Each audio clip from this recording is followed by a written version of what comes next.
Hi friends, news ಫಸ್ಟ್ಗೆ ಸ್ವಾಗತ. ನಾನು ಜಗದೀಶ್ ಕಾಶಂಪುರ್. ದಯಾನಾಯಕ್ ಈ ಹೆಸರು ಕೇಳಿದ್ರೆ ಯಾರಿದು ಅನ್ನೋ ಪ್ರಶ್ನೆ ಹಲವರಲ್ಲಿ ಮೂಡುತ್ತೆ. ಅದೇ ಎನ್ಕೌಂಟರ್ ದಯಾನಾಯಕ್ ಅಂದ ತಕ್ಷಣವೇ ಖಡಕ್ ಪೊಲೀಸ್ ಅಧಿಕಾರಿ ನೆನಪಾಗೋದಂತೂ ಗ್ಯಾರಂಟಿ.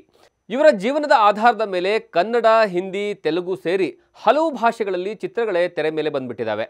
ಅಷ್ಟಕ್ಕೂ ಅವರ ಬಗ್ಗೆ ಇವತ್ತ್ಯಾಕೆ ಹೇಳ್ತಿದ್ದೀವಿ ಅಂದ್ಕೊಂಡ್ರಾ? ಅದಕ್ಕೆ ಕಾರಣ ಇದೆ. ನಿನ್ನೆ ಅವರು ತಮ್ಮ ಸೇವೆಯಿಂದ ನಿವೃತ್ತಿಗೊಂಡಿದ್ದಾರೆ. ಅದು 90ರ ದಶಕ. ಮುಂಬೈ ಅಂಡರ್ವರ್ಲ್ಡ್ನಲ್ಲಿ ದಾವೂದ್ ಇಬ್ರಾಹಿಂನಿಂದ ಹಿಡಿದು ಛೋಟಾ ರಾಜನ್ವರೆಗೆ ಎಲ್ಲರೂ ಮುಂಬೈ ನಗರವನ್ನು ತಮ್ಮ ಅಂಡರ್ವರ್ಲ್ಡ್ನಿಂದಲೇ ಆಳ್ತಾ ಇದ್ರು.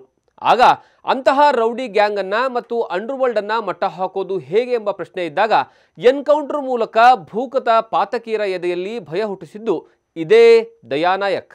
ದಯಾನಾಯಕ್ ಮುಂಬೈ ಪೊಲೀಸ್ನ ಎನ್ಕೌಂಟರ್ ಸ್ಪೆಷಲಿಸ್ಟ್ ಅಂತಾನೆ ಖ್ಯಾತಿಯನ್ನು ಪಡ್ಕೊಂಡ್ರು. 1995ರಿಂದ 2000ವರೆಗೆ ಆರಂಭ ಆಗಿರ್ತಕ್ಕಂತಹ ಮುಂಬೈನ ಅಂಡರ್ವರ್ಲ್ಡ್ ವಿರುದ್ಧ ಬರೋಬ್ಬರಿ 85ಕ್ಕೂ ಹೆಚ್ಚು ಎನ್ಕೌಂಟರ್ಗಳನ್ನು ಮಾಡೋ ಮೂಲಕವಾಗಿ ಖ್ಯಾತಿಯನ್ನು ಪಡುತ್ತಾರೆ. ಅದರ ಜೊತೆಗೆ ದಯಾನಾಯಕ್ 1995ರಲ್ಲಿ ಮುಂಬೈ ಪೊಲೀಸ್ಗೆ ಸಬ್ ಇನ್ಸ್ಪೆಕ್ಟರ್ ಆಗಿ ಸೇರಿದ ನಂತರ 1996ರಲ್ಲಿ ಜೂಹು ಪೊಲೀಸ್ ಠಾಣೆಯಲ್ಲಿ ತಮ್ಮ ಮೊದಲ ಎನ್ಕೌಂಟರ್ನ ನಡೆಸ್ತಾರೆ.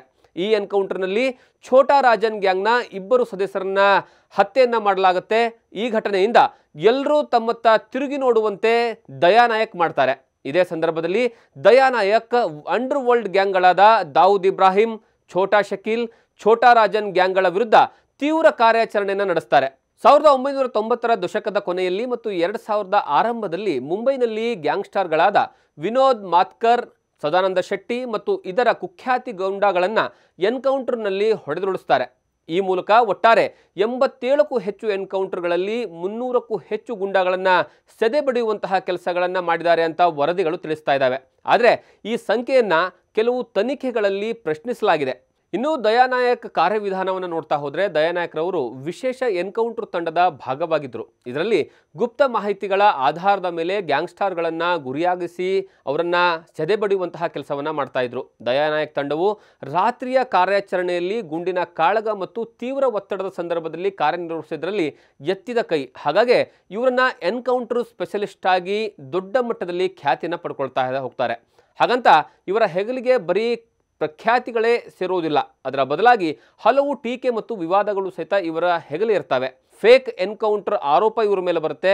ಕೆಲವು ಎನ್ಕೌಂಟರ್ಗಳನ್ನು ದುರುದ್ದೇಶಕ ಪೂರ್ವಕವಾಗಿ ಮಾಡಲಾಗಿದೆ ಎಂದು ಆರೋಪಿಸಲಾಗುತ್ತೆ. ಆದರೆ ಈ ಆರೋಪಗಳು ಕಾನೂನಾತ್ಮಕವಾಗಿ ಎಲ್ಲೂ ಸಹಿತ ಸಾಬೀತಾಗುವುದಿಲ್ಲ.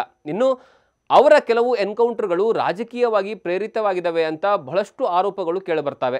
ಅದೇನೇ ಇರಲಿ, ದಯಾನಾಯಕರ ಎನ್ಕೌಂಟರ್ಗಳು 1990ರ ದಶಕದ ಕೊನೆಯಲ್ಲಿ ಮುಂಬೈನ ಅಂಡರ್ವರ್ಲ್ಡ್ನ ಪ್ರಭಾವವನ್ನು ಕಡಿಮೆ ಮಾಡುವುದರಲ್ಲಿ ಗಣನೀಯ ಪಾತ್ರವನ್ನು ವಹಿಸಿಕೊಂಡಿದೆ.